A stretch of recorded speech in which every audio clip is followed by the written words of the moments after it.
Hi guys, welcome to the series in which we are learning Nuke. तो आज जो हम बात करने वाले हैं न्यूक के अंदर वो करने वाले हैं एक्सपोर्ट के ऊपर टोटली, जहाँ पर हम समझेंगे रेंडरिंग प्रोसेस क्या होता है, रेंडर क्या होता है एंड मल्टीपल तरीके के रेंडर्स होते हैं। तो उस पर हम बात करेंगे। ये जो हमारी वीडियो है रेंडर के ऊपर, ये फर्स्ट पार्ट होने वाला है। टोटल हम इस रेंडर के ऊपर हम 3 वीडियोस के अंदर बात कर रहे होंगे, जिसमें हम अलग अलग टाइप्स ऑफ रेंडर के ऊपर बात करेंगे। जैसे फर्स्ट हम इसमें बात करने वाले हैं आज लोकल रेंडर की, एंड देन नेक्स्ट वीडियो में बात करेंगे हम उसमें proxy renders and flipbook renders, and after that हम बात करेंगे बैकग्राउंड रेंडर्स की, जहाँ पर हम देखेंगे कि आप साइमल्टेनियसली वर्क करते हुए न्यूक में रेंडर कैसे कर सकते हैं।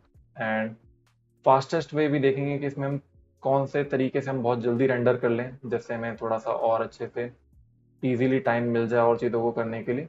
एंड एंड न्यूक में हम EXR को कैसे रेंडर करते हैं, एंड PNGs को, टिफ को, जेपेग को, PNG को, DPX को, मतलब मल्टीपल फॉर्मेट्स में जो हमारा रेंडर होता है उन सारी चीज़ों को हम समझने वाले हैं आज इसके अंदर। ठीक है, तो बात करते हैं आज मैनुअल रेंडर की। मैं आपको थोड़ा सा इलेबरेट कर देता हूँ उसमें चीज़ों को। स्टार्ट करते हैं। फर्स्टली पहले तो हम ये समझते हैं कि एक्सपोर्ट करना क्या होता है, लाइक है ना। सिंपल बात करते हैं बिल्कुल। जो फर्स्टली जो पहली बार अगर कभी न्यूक चला रहा हो या फिर वो फर्स्ट टाइम अगर कभी एक्सपोर्ट करने वाला हो, तो उसके लिए लाइक जब भी हम कोई काम करते हैं बेसिकली, या फिर कोई पाइपलाइन बना लेते हैं लाइक इस तरीके से। ये हमारे पास एक प्रॉपरली पाइपलाइन है यहाँ पर इस तरीके से। तो यहाँ पर हमने कलर करेक्शन कराया बेसिक्स, एंड मैं चाहता हूँ अब इस पाइपलाइन का एक्सपोर्ट यानी कि फाइनल आउटपुट मुझे अपने फाइल डायरेक्टरीज में मिल जाए, जहाँ से मैं अपनी इस फाइल को किसी को भी शेयर कर सकूँ, शेयरेबल हो ये फाइल। क्योंकि राइट नाउ जैसे मेरे पास अगर न्यूक है, हो सकता है सामने वाले के पास न्यूक ना हो तो वो इस चीज़ को ना देख सके। एंड सिमिलरली अगर मैं बात करूँ प्रोडक्शन में क्या होता है कि जो हमें मूवीज वगैरह भी दिखती हैं, that is the final output. तो हम क्या करते हैं, किसी भी चीज़ को हम अपना जब प्रिपेयर कर रहे होते हैं बेसिकली, तो वो किसी सॉफ्टवेयर पे हम प्रिपेयर करते हैं। आफ्टर दैट जब हम वो सॉफ्टवेयर पे प्रिपेयर कर लेते हैं, जब उसका फाइनल लुक रेडी हो जाता है एंड वो फाइनल स्टेप पे आ जाती है, देन हम क्या करते हैं, उस चीज़ को एक्सपोर्ट करते हैं। एक्सपोर्ट करते हैं इन टर्म्स ऑफ हम उसको एक फाइल बना लेते हैं। उस फाइल को हम अपनी फाइल डायरेक्टरीज में ले आते हैं ताकि हम उसको शेयर करके देख सकें। ये मीनिंग है। ठीक, तो ये बेसिकली एक्सपोर्ट का सिंपल सा मीनिंग हो गया। एंड वापस आते हैं। दिस इज अ शॉर्ट, जहां पर हमारे पास, अगर मैं इसकी डिटेलिंग दिखाऊं आपको, तो हमारे पास 1 से लेके 708 फ्रेम्स अवेलेबल है यहाँ पर इसके अंदर। तो मैं सबसे पहला काम कर लेता हूँ, प्रोजेक्ट सेटिंग इसके अकॉर्डिंग कर लेते हैं। तो एस प्रेस करके यहाँ पर फुल साइज फॉर्मेट में आके इसका जो फॉर्मेट हमें दे रखा है 1920 1080 दे रखा है, एंड बाय डिफॉल्ट यहाँ पे प्रोजेक्ट सेटिंग चेंज हो रखी है। तो यहाँ से हम कर लेते हैं इसको प्रोजेक्ट सेटिंग चेंज। एंड इसका जो डिफॉल्ट है, लाइक मैं दिखाता हूँ। अगर मैं यहाँ पर आके टैप प्रेस करके फ्रेम रेंज लगा दूँ, फ्रेम रेंज लगाने के बाद क्या है, ऑटोमेटिकली इसने क्या ले लिया, उसी के फ्रेम्स ले लिया। तो मेरे पास क्या इसका फायदा क्या हो गया, मैं डायरेक्टली ग्लोबल से आके यहाँ पर इनपुट कर सकता हूँ। ऑटोमेटिकली मेरे पास 708 फ्रेम रीड होंगे इस तरीके से। तो मेरे पास यहाँ पर इस तरीके से प्ले हो जाएगा। ठीक है, एंड लाइक अगर आपने पूरा प्लेबैक करना है यहाँ पर, जैसे मैं अभी प्लेबैक कर रहा हूँ, ये कैश पे लोड हो रहा है इस टाइम पर। तो जैसे अगर मैं बाई चांस इसे जूम कर लेता हूँ, तो वो अगेन वहां से कैश लोड करने लग जाएगा। अगर आपको ये प्रॉब्लम में नहीं पड़ना, सिंपली आप एक काम करना, यहाँ पर आना, आपको मिलेगा फुल फ्रेम प्रोसेसिंग।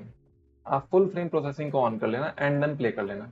एक बार आप इसे पूरा लोड कर लेना। लोड करने के बाद आप नोटिस करोगे यहाँ पर जैसे कि ये बीच में रुक नहीं रहा है। अगर मैं जूम इन जूम आउट कर भी रहा हूँ तो यहाँ पर ये रुक नहीं रहा है। तो यहाँ पर बेसिकली नॉर्मल सा फुल फ्रेम प्रोसेसिंग ऑन करने के बाद होता क्या है, वो आपका पूरा फ्रेम रीड करता है। यहाँ पर इसमें एक एक चीज को रीड करता है, देन वो पूरा एक बार लोड कर लेगा। उसके बाद आपको कोई प्रॉब्लम ही नहीं आएगी। लाइक मैं इसको पूरा प्ले होने देता हूँ। That's it. ओके, तो हमारे पास वीडियो आ गई है। अब मैं इसे जूम इन जूम आउट करूँ, ये दोबारा कैश पे लोड नहीं होगी। यहाँ पे वो हो चुकी है, एक बार रैम पे लोड हो गई, देन अब इसमें वो प्रॉब्लम नहीं आएगी। तो यहाँ पर फुल फ्रेम प्रोसेसिंग का ये यूज है। फिलहाल बात करते हैं, इनपुट मैंने सेट कर लिया है। इनपुट सेट करने के बहुत सारे तरीके हैं, उसमें से हमने फ्रेम रेंज यूज कर चुके हैं। तो बात करते हैं प्रॉपरली रेंडर्स की। What do mean by render या फिर रेंडरिंग प्रोसेस होता क्या है। एक्सपोर्ट तो हमें समझ में आ गया, एक फाइल का हम एक्सपोर्ट निकाल लेते हैं, आउटपुट निकाल लेते हैं, जैसे बाकी सॉफ्टवेयर में फोटोशॉप या फिर किसी भी सॉफ्टवेयर में जैसे निकालते हैं, एक्सपोर्ट निकालते हैं, सेव निकालते हैं, दैट इज एक्सपोर्ट। ओके, अब बात करता हूँ मैं रेंडरिंग की। एंड व्हाट इज रेंडर, दो टर्म्स हैं, अलग अलग है यहाँ पर। ओके, तो यहाँ पर एक नोड ले लेते हैं, टेक्स्ट, बेसिकली ड्रॉ कैटेगरी का नोड है। एंड इससे हम क्या कर सकते हैं, अपने जो भी व्यूअर है या फिर जो भी कॉम्प है हमारे पास, उसके ऊपर हम अपना टेक्स्ट ऐड कर सकते हैं। जैसे नोड ग्राफ में हम स्टिकी नोट यूज करते हैं, उससे हम नोड ग्राफ में कोई भी टेक्स्ट लिख सकते हैं। सेम इस टेक्स्ट नोड से हम क्या कर सकते हैं, अपने स्क्रीन के ऊपर कोई भी टेक्स्ट ऐड ऑन कर सकते हैं। तो सबसे पहले मैं यहाँ पे लिख देता हूँ लाइक जैसे short one, this is our short one. And यहाँ पर इसमें कलर में चलते हैं, एंड कलर में इसको दे देते हैं, कंट्रोल के साथ क्लिक कर लेते हैं, कंट्रोल से मैं इसको ये वाला कलर दे देता हूँ। ओके, एंड अभी आप सोच रहे होंगे टेक्स्ट विजिबल नहीं है। टेक्स्ट विजिबल इसलिए नहीं है क्योंकि टेक्स्ट अभी कनेक्टेड ही नहीं है। तो आप क्या करोगे, मर्ज नोड लोगे, क्योंकि न्यू की चैनल बेस्ड ऑपरेशन को पता है। यहाँ पर अगर आप नोड्स कनेक्ट नहीं करोगे तो आपको विजिबिलिटी नहीं मिलेगी। अब जैसे ही आप कनेक्ट कर दोगे यहाँ पर विजिबिलिटी आ जाएगी टेक्स्ट की। तो मैं टेक्स्ट पे अगर डबल क्लिक करूँ, यहाँ से अगेन मैं इसको मूव कर सकता हूँ जहाँ पर भी मुझे रखना है, चीज की प्लेसमेंट जहाँ पर भी करनी है, like this is short one. And यहाँ से अगेन कलर में जाके आप इसको जो भी कलर यहाँ पर इसके अकॉर्डिंग विजिबल है, सही सूट कर रहा है, तो आप यहाँ से वो देख सकते हो। तो मैं यहाँ से इसको this this one is perfect. Shadows में जाके इनेबल कर देना, आप ड्रॉप शेडो यहाँ पे भी डाल सकते हैं सेम ऐसे इस तरीके से। डिस्टेंस आप एडजस्ट कर देना, एंड ओपेसिटी मैं फुल कर रहा हूँ इसमें, देखते हैं। Okay, perfect. तो this is our short one. Let's say मुझे ये यहाँ से एक्सपोर्ट करके ले जाना है, मुझे किसी को शेयर करना है यहाँ पर प्रोडक्शन में या फिर किसी को भी, तो ये मुझे शेयर करना है। तो आज हम जिसमें बात करने वाले हैं एक्सपोर्ट की, वो है बेसिकली लोकल रेंडर। आप बोल सकते हो उसे लोकल रेंडर बोलते हैं। तो मैं यहाँ पर लिख देता हूँ जिन जिन चीज़ों पे हम बात करने वाले हैं। तो like multiple type of renders होते हैं हमारे पास, जिसमें से अभी हमारे पास हैं ये कुछ गिने चुने, होते बहुत सारे हैं। लाइक हमारे पास पहला है लोकल रेंडर, जो मोस्टली हम ऑलवेज, मतलब जितनी बार भी हम काम करेंगे उसमें ज़्यादातर इसी पे काम करने वाले हैं। बेसिकली रेंडर का मतलब होता है आपका सिंगल इमेज जो रेंडर हो चुका है, एक्सपोर्ट हो चुका है। And rendering is a process जहां पर हम देखते हैं कि हमारी चीज़ें एक्सपोर्ट हो रही हैं। बेसिकली रेंडरिंग वहां पर यूज होती है जहां पर हम किसी इमेज सीक्वेंस को या फिर हम वीडियो को एक्सपोर्ट कर रहे होते हैं, तो रेंडरिंग वहां पर यूज होती है। एंड इसके बाद होता है हमारे पास flip book render, and third हमारे पास है बैकग्राउंड रेंडर। बैकग्राउंड रेंडर नाम से ही क्लियर है कि ये बैकग्राउंड में होगा, ठीक है। Okay, this is local rendering जो हम बहुत बार यूज करने वाले नहीं उसमें, जितनी बार भी हम काम करेंगे। And this is flip book render. ये ऐसा मान लो आप बिफोर फाइनल रेंडर हम जो करते हैं वो फ्लिप बुक रेंडर करते हैं, ताकि हम उसमें उसको देख सकें, शॉट को पहले ही प्रीविजुअलाइज कर सकें कि उसमें कोई गलती तो नहीं है, कुछ एरर तो नहीं है। तो उस चीज़ के लिए होता है। And this background render is like जब आपके पास लॉन्ग शॉट हो या फिर आपके पास बहुत बड़ी पाइपलाइन हो, उसके लिए काम आता है। This is for long shots, जहां पर हम क्या करते हैं, न्यूक में काम करते करते साथ में हम इसको रेंडर कर सकते हैं। These are the basic things, ठीक है। तो आपको ये क्लियर रहनी चाहिए। तो रेंडर के ये कुछ आप बोल सकते हो मल्टीपल टाइप्स ऑफ रेंडर होते बहुत सारे, तीन पे हम मेजरली बात करने वाले हैं इसको। तो बात करते हैं, मुझे इसका एक्सपोर्ट निकालना है। सबसे इंपॉर्टेंट चीज तो हमारे पास प्रोजेक्ट सेट होना चाहिए। सबसे पहले इसको पहले सेव कर लेते हैं। तो सबसे पहले तो हम क्या कर लेते हैं, प्रोजेक्ट सेव कर लेते हैं। यहाँ पर आता हूँ मैं, and this is our video 10। And इसके अंदर आज हम बात करने वाले हैं लोकल रेंडर की। ओके, तो हमारी फाइल सेव हो चुकी है लोकल रेंडर के नाम से। एंड यहाँ पर हम लोकल रेंडर की बात करेंगे। एंड इसमें होगा क्या, बेसिकली हम देखेंगे न्यूक से हम कैसे रेंडर करते हैं। बेसिकली हम वो सारे भी न्यूक से ही देखेंगे। मेजरली इसमें क्या है, ये आपका वो बेसिक तरीका है जो आप हर बार यूज कर रहे होंगे न्यूक के लिए, ठीक। तो अब यहाँ से मैं क्या करता हूँ, बेसिकली आप रेंडर के लिए भी यहाँ पर एक नोड यूज करते हैं, उसे बोलते हैं राइट नोड। तो आप क्या कर सकते हो, टैब प्रेस करके बकायदा लिख सकते हो यहाँ पे राइट, जिससे राइट नोड आ जाएगा। एंड आप नॉर्मली डब्ल्यू भी प्रेस कर सकते हैं, उससे भी राइट नोड आ जाएगा इस तरीके से। तो इसका शॉर्टकट हमारे पास डब्ल्यू है, यहाँ पर आपको मिल जाएगा रीड कैटेगरी में। And this is read and right वाला डब्ल्यू। तो मैं अपने नोड को सिलेक्ट करके प्रोजेक्ट में सेव कर चुका हूँ, डब्ल्यू प्रेस कर रहा हूँ, एंड मैंने यहाँ से लगा दिया राइट नोड। राइट नोड लगाने के बाद अब जो हम रेंडर करने वाले हैं इसका, सबसे पहले तो मुझे फ्रेम रेंज डिफाइन करनी कितनी चाहिए मुझे। लाइक आप पहले तो एक काम कर सकते हो, फ्रेम रेंज से डिफाइन कर सकते हो कि आपको कितने फ्रेम चाहिए। बकायदा मैं यहाँ से भी कर सकता हूँ, देखते हैं कैसे करते हैं इसमें। सबसे पहले तो यहाँ पे फाइल पर आना है आपको। फाइल पर जाके इसकी लोकेशन पे चलते हैं। लोकेशन पे जाने के बाद यहाँ पर आके मैं एक नया फोल्डर बना लेता हूँ और मैं इसका नाम ले लेता हूँ रेंडर। ठीक है, या फिर इसका नाम आप दे दो लोकल रेंडर। लोकल रेंडर के अंदर आके यहाँ पे सबसे इंपॉर्टेंट चीज याद रखना, न्यूक में अगर आपने रेंडर करना होता है तो उसके लिए आपने प्रॉपर फाइल नेमिंग अच्छे से करनी होती है। यहाँ पर आप बोल दो इसमें नेमिंग कन्वेंशन करते कैसे हैं। तो नेमिंग कन्वेंशन न्यूक का ऐसे होता है, लाइक जैसे मैं यहाँ पे लिख लेता हूँ short01। ठीक है, इसके बाद आपने देना अंडरस्कोर एंड यहाँ पे आपने करनी है इमेज पैडिंग। तो अभी राइट नाउ जैसे मुझे फॉर एग्जांपल 100 के अंदर अगर आपने कोई भी रेंडर करना है, 100 के अंदर रहते रहते, तो आप यहाँ पर 2 पैडिंग लगाएंगे, 2 हैशटैग्स लगाएंगे। इसका मतलब ये है इमेज पैडिंग बोलते हैं इस चीज को। This is called image padding. अगर आपने 1000 के लिए करनी है यहाँ पे लेट से, तो 3 लगाएंगे, उससे ऊपर जाएंगे तो 4 लगाएंगे। लेट से मैं 4 लेके चलता हूँ यहाँ पर डॉट, और मुझे जो फॉर्मेट चाहिए इनिशियली वो चाहिए जेपेग। ओके, तो this is the file naming, आप बोल सकते हो नेमिंग कन्वेंशन, जो आपने ध्यान रखनी है कि आप किसी भी फाइल का नेमिंग जब सही से करोगे तब आपका रेंडर होगा। अगर आपने फाइल नेमिंग सही से नहीं करी तो आपका रेंडर नहीं होगा। तो सबसे इंपॉर्टेंट चीज है ये। तो यहाँ पर आके मैं इसको कर देता हूँ सेव। फोल्डर मैंने डिफाइन कर दिया है। डिफाइन करने के बाद यहाँ पे कुछ प्रॉपर्टीज सामने और ऐड ऑन हो जाएंगी, इनसे भी फिलहाल हमें कोई काम नहीं है। तो हम आगे बढ़ते हैं। यहाँ पे फाइल टाइप चेक कर लेना, जैसे जेपेग, हाँ सही है, परफेक्ट है। एंड आफ्टर दैट यहाँ पर आना, आप रेंडर पे जस्ट क्लिक करना। रेंडर पे जैसे आप क्लिक करोगे आपके पास सामने रेंडर वाला पैनल आ जाएगा। तो रेंडर पैनल आने के बाद आपने क्या करना है, यहाँ पर जैसे इनपुट दे रखा है, आप इसे कस्टम कर सकते हो। कस्टम देने के बाद आप बता सकते हो आपको कितने फ्रेम्स चाहिए। लाइक मुझे सिर्फ 50 फ्रेम्स चाहिए, तो मैं यहाँ पर 50 फ्रेम डाल के ओके कर दूँ। ओके करने के बाद यहाँ पर ये कुछ इस तरीके से प्रोसेसिंग होगी एंड यहाँ से रेंडर हो जाएगा। ठीक है, तो अब देखते हैं हमारे पास रेंडर कहाँ पर है। तो here is our render. Okay, file का नेम है यहाँ पर एंड हमारे पास ये रहा लोकल रेंडर। राइट नाउ इसका फोल्डर का साइज है 11 MB के आसपास है हमारे पास। ठीक है, अब आपने नोटिस करा होगा मैंने 4 बार वहां पर हैशटैग दिया था, दैट्स वाई यहाँ पर नेमिंग कैसे हुई है 0001। अगर मैं वहां पर 2 हैशटैग देता तो वहां पर 01 होती, 3 देता तो 0001 होती। तो इस तरीके से यहाँ पर नेमिंग होती है। तो दिस इज वेरी इंपॉर्टेंट कि आपका नेम क्या है यहाँ पर, क्योंकि प्रोडक्शन में बहुत काम आता है ये। अब मैं इस फाइल को डायरेक्टली यहाँ से पकड़ के ड्रैग एंड ड्रॉप कर लेता हूँ न्यूक के अंदर। मैंने कर दिया ड्रैग एंड ड्रॉप, मैं इसे करता हूँ क्लोज। अब आप इस फाइल को देखोगे तो दिस इज आवर रेंडर। मैं इसको कर रहा हूँ प्ले, तो हमारे पास टोटली 50 फ्रेम ही प्ले होंगे इसको, लाइक दिस, इस तरीके से। ठीक है, तो this is our local render के लोकल रेंडर करते कैसे हैं। आई होप आपको सारी चीज अच्छे से क्लियर हो गई हो। जहां पर सबसे इंपॉर्टेंट है नेमिंग कन्वेंशन, मैं यहाँ पर टाइप कर देता हूँ ताकि आपको कोई कंफ्यूजन ना हो। तो नेमिंग कन्वेंशन आपने एज इट इज ऐसे ही करनी है।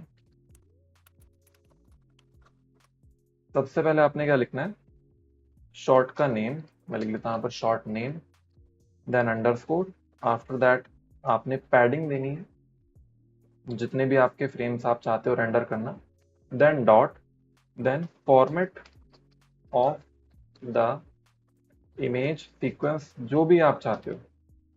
ठीक है, लाइक मैं नीचे एग्जांपल दे देता हूँ short01 एंड यहाँ पे मैं इसकी पैडिंग दे देता हूँ 2 एंड डॉट EXR। मैंने इसका ये फॉर्मेट दे दिया। आप चाहे JPEG भी दे सकते हो, PNG भी दे सकते हो, DPX भी दे सकते हो, मल्टीपल फॉर्मेट्स में आप यहाँ पर बता सकते हो इसको। ठीक है, तो these are the naming convention जो बहुत इंपॉर्टेंट है, तो आपने ध्यान देनी है। ओके, एंड यहाँ पर एक और चीज, अभी हमने जैसे JPEG रेंडर निकालना सीखा है, लेट्स से आपने PNG रेंडर निकालना है, तो PNG रेंडर कैसे निकालेंगे, सेम तरीका है। तो मैं यहाँ पर एक और राइट नोड ले लेता हूँ एंड राइट नोड को कनेक्ट कर लो। राइट नोड कनेक्ट करने के बाद आपने यहाँ पर आना है, सेम फाइल लोकेशन डिफाइन करनी सबसे पहला काम। तो यहाँ पर आते हैं, मैं इसी के अंदर वीडियो 10 के अंदर यहाँ पे एक नया फोल्डर बना लेते हैं, लोकल रेंडर 02। ठीक है, एंड यहाँ पर मैं फाइल नेमिंग कर देता हूँ इसकी like short01 and underscore and padding।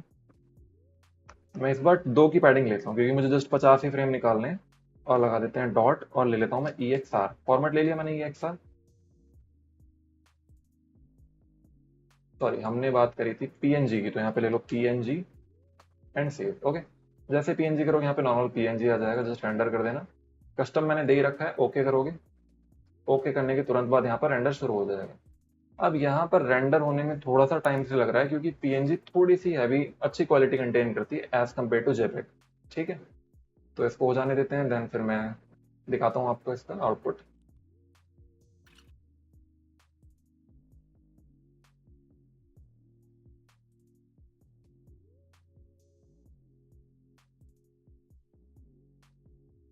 Okay, so finally हमारा रेंडर हो चुका है। ठीक है, दिखाता हूँ मैं आपको। ओके, तो लोकल रेंडर 02 के अंदर चलते हैं and these are our files. इसका फाइल साइज देख लेते हैं ऑल ओवर। आप नोटिस करोगे 126 MB का इसका फाइल साइज है और इसका है जस्ट 11 MB का। तो PNG में थोड़ी सी क्वालिटी इंक्रीज रहती है वहां पर, तो हम यहाँ पर इसमें आते हैं, इसको ड्रैग एंड ड्रॉप कर देते हैं। मैं इसको करता हूँ क्लोज। तो आप अगर इसको भी देखोगे तो नॉर्मल प्ले करोगे, this is our PNG format. ठीक है, एंड एक और चीज जस्ट ऐसे ही मैं आपको बताता हूँ इसमें, जैसे अभी यहाँ पर ना अल्फा चैनल नहीं है, तो अगर मैं अल्फा चैनल भी लेकर आता, अगर मैं अल्फा चैनल भी रेंडर करना चाहता, तो अल्फा चैनल रेंडर कैसे करते हैं PNG फॉर्मेट में, क्योंकि यहाँ तो कोई अल्फा चैनल है नहीं। तो अगर आप चाहते हो यहाँ पर इसमें अल्फा चैनल को भी रेंडर करना, तो उस पर बात करते हैं। तो मैं बेसिक चीज एक करता हूँ, मैं एक PNG लेकर आता हूँ। Okay, so here is our PNG। अब इसमें क्लियर है आपको कि यहाँ पर मेरे पास ये PNG, और सबसे इंपॉर्टेंट चीज मैंने बताया आपको, कभी भी हम अगर PNG इमेज लेकर आएंगे तो आपने उसके नीचे लगाना है प्रीमेल्ट नोड। ठीक है, तो अभी इसको जूम करते हैं एंड यहाँ पे विदाउट प्रीमल्ट ये कुछ ऐसी थी, आफ्टर प्रीमल्ट ये है, यहाँ पर इसमें एज मल्टीप्लाई हो जाती है। तो मैं लगाता हूँ यहाँ पे राइट नोड। राइट नोड लगाने के बाद आप यहाँ पर आओ, इसमें हम ज़्यादा फ्रेम रेंडर नहीं करेंगे, कम ही करेंगे। फाइल के अंदर चलते हैं, बैक करते हैं और एक नया फोल्डर बना लेते हैं, लोकल रेंडर 03। एंड इसमें मैं लिखता हूँ नाम ship underscore, 2 bar hashtag dot PNG and इसे कर दो सेव। एक इंपॉर्टेंट चीज है अब यहाँ पर, चैनल्स में आके RGB है, तो आप यहाँ पर आके RGB A कर देना ताकि उसके अंदर अल्फा चैनल एडेड हो जाए। अब नोटिस करोगे यहाँ पर अल्फा चैनल एडेड हो गया है, सबसे इंपॉर्टेंट। एंड आपने यहाँ पे रेंडर करके आना है, और मुझे इस टाइम पे इसके ज्यादा फ्रेम नहीं चाहिए, जस्ट 10 फ्रेम चाहिए क्योंकि टाइम लगेगा इसमें थोड़ा सा। तो मैं यहाँ पे कस्टम करके ओके कर देता हूँ, रेंडर कर देते हैं। तो टोटली मुझे इसके 10 ही फ्रेम चाहिए। मैं आपको दिखाता हूँ, इसमें हम ट्रांसपेरेंसी भी कंटेन कर सकते हैं। तो अल्फा रेंडर कुछ इस तरीके से होता है। तो यहाँ से अब नोटिस कर रहे हो आप, इस सब के अंदर हमारे पास ट्रांसपेरेंसी आई है। तो अगर मैं इसको उठा के यहाँ पर लाता हूँ, आप नोटिस करोगे बाकी जो रेंडर्स हैं इसके अंदर अल्फा चैनल नहीं है हमारे पास, PNG और JPEG के अंदर, बट इसके अंदर हमारे पास अल्फा चैनल है। बेसिकली यहाँ पर अगर मैं आऊँ, मैं इसे किसी भी चीज के ऊपर कंपोज कर सकता हूँ। फॉर एग्जाम्पल मैं इसी को इसके ऊपर कंपोज कर सकता हूँ। तो मैं यहाँ पे मर्ज नोड ले लेता हूँ।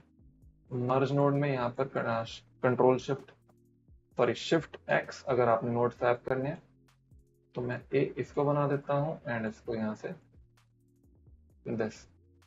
अभी ये जो छोटा बड़ा साइज हो रहा है बेसिकली रिफॉर्मेट की वजह से हो रहा है, तो टैप प्रेस करके रिफॉर्मेटिंग लगा दो आप, तो एक आइडिया लग जाएगा आपको। तो इस तरीके से हम यहाँ पर इसमें क्या कर सकते हैं, बैकग्राउंड हटा के आप यहाँ बेसिकली PNG के साथ आप यहाँ पर इस तरीके से रेंडर कर सकते हो, जहाँ पर उसका अल्फा चैनल भी कंटेन हो जाए, ये इस तरीके। ठीक, तो आपको यहाँ पे राइट नोड के कुछ फंक्शन समझ में आ गए होंगे। एक और फॉर्मेट पे हम बात कर लेते हैं जिसके बारे में बहुत बात होती है, EXR।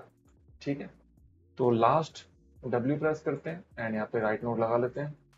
लगाने के बाद आपने अगेन फाइल पर आना है। फाइल पे जाने के बाद यहाँ से मैं लिख लेता हूँ, एक और फोल्डर बना लेते हैं, local render 04। This is our folder name. Folder के अंदर चलने के बाद हम यहाँ पे लिखते हैं इसका नाम short01 अगेन अंडरस्कोर एंड 2 बार पैडिंग डॉट EXR। अब याद रखना EXR, DPX, these are for production, या फिर आप बोल दो जहां पर हम बहुत हायर क्वालिटी में काम करते हैं तब हम इन चीज़ों का यूज़ करते हैं, तब हम इन फॉर्मेट्स का यूज़ करते हैं। तो अभी आप देखना इसके अंदर साइज का अंतर देखना, क्योंकि मैंने यहाँ पे सिर्फ 10 ही फ्रेम रेंडर करूंगा। तो EXR यहाँ पे सिलेक्टेड है एंड जस्ट मैं रेंडर पे क्लिक कर लेते हैं। कस्टम मुझे 10 ही फ्रेम चाहिए, मैं ओके कर देता हूँ, दैट्स इट।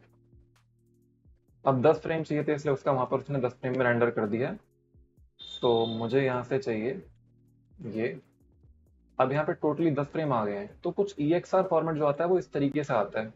आप इसको, अगर मैं प्रोडक्शन पे बात करूं तो आप इसको डिफरेंट प्लेयर्स पे चला सकते हो। इसके लिए नॉर्मल प्लेयर नहीं चलता, VLC पे नहीं चलता। आप इसमें या तो न्यूक पे ही चलाओगे या कोई ऐसा प्लेयर जिसपे EXR सपोर्ट करता हो।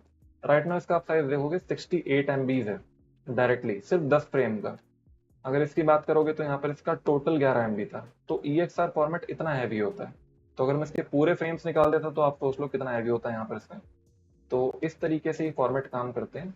सो आई होप आपको नेमिंग कन्वेंशन बहुत अच्छे से क्लियर हो गया होगा। एंड आज हमने बात करी फर्स्ट लोकल रेंडरिंग के ऊपर। नेक्स्ट क्लास में हम बात करने वाले हैं इसमें फ्लिप बुक रेंडर के ऊपर, एंड देन उसके बाद हम बात करेंगे बैकग्राउंड रेंडर के ऊपर।